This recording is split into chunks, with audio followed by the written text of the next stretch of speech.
வான்மல அன்பர்களுக்கு வணக்கம். இது கிறிஸ்டியன் மீடியா சென்டரின் 1 மினிட் ப்ளீஸ். நான் ஜெசிகா வினோலியா. சுனாமி வந்தது நம்ம எல்லாருக்கும் தெரியும். கடற்கரை கிராமங்கள் எல்லாமே நிறைய அழிவை சந்திச்சது. நிறைய வீடுகளில் உயிர் பலி இருந்தது, நிறைய சேதாரங்கள் இருந்தது, கோடிக்கணக்கில் இல்லையா? அந்த துக்கம் இன்னமும் இத்தனை ஆண்டுகளுக்கு பிறகும் கூட நம்ம எல்லாராலையும் மறக்க முடியாத, ஜீரணிக்க முடியாத ஒரு விஷயமா இருக்குது. அதில் இருந்து ஒரு ஹஸ்பண்ட் அண்ட் ஒய்ஃப் அவங்களுடைய 2 குழந்தைகளையும் இழந்திருந்தாங்க. அப்போது அவங்க அது மிகப்பெரிய ஒரு அதிர்ச்சியான, மனசை கலங்கடிக்கிற ஒரு விஷயம்.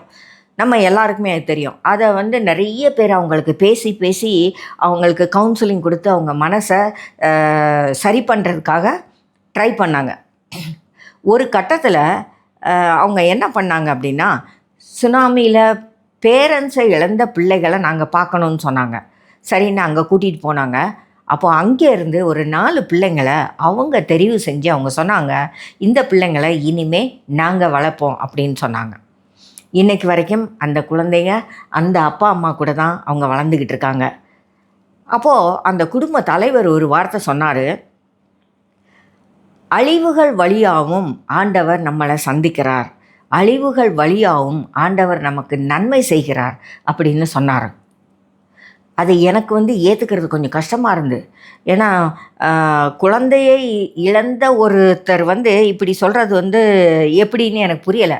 ஆனால் அவர் என்ன சொன்னார்னா, என்னுடைய குழந்தைகளை நான் இழந்தாலும் இன்னும் 4 குழந்தைகளுக்கு ஒரு ஆசீர்வாதமான வாழ்க்கையை ஆண்டவர் எங்கள் வழியாக கொடுத்துருக்கிறார். ஆகையினால இந்த அழிவுகள் வழியாகவும் கடவுள் எங்கள் வாழ்க்கையிலே செயல்பட்டிருக்கிறார், எங்களுக்கு ஆசீர்வாதத்தை கொடுத்திருக்கிறார் அப்படின்னு சொன்னார். இது எனக்கு ஒரு மறக்க முடியாத அனுபவமாக இருந்தது. எந்த அழிவாக இருந்தாலும் உங்கள் வாழ்க்கையிலையோ என்னுடைய வாழ்க்கையிலோ அழிவுகள் வழியாக ஆண்டவர் நம்மக்கிட்ட என்ன பேசுகிறாருன்னு காது கொடுத்து கேட்போம். கண்டிப்பாக அதிலேயும் நமக்கு ஒரு செய்தி இருக்கும். அந்த அழிவின் பாதை ஒருவேளை நம்மளை இதை விட ஒரு பெட்டரான ஆசீர்வாதத்துக்கு கொண்டு போகலாம், அல்லது நாம் மற்றவர்களுக்கு ஆசீர்வாதமாக ஆகலாம். ஆண்டவரின் சித்தம் என்னன்னு நமக்கு தெரியாது.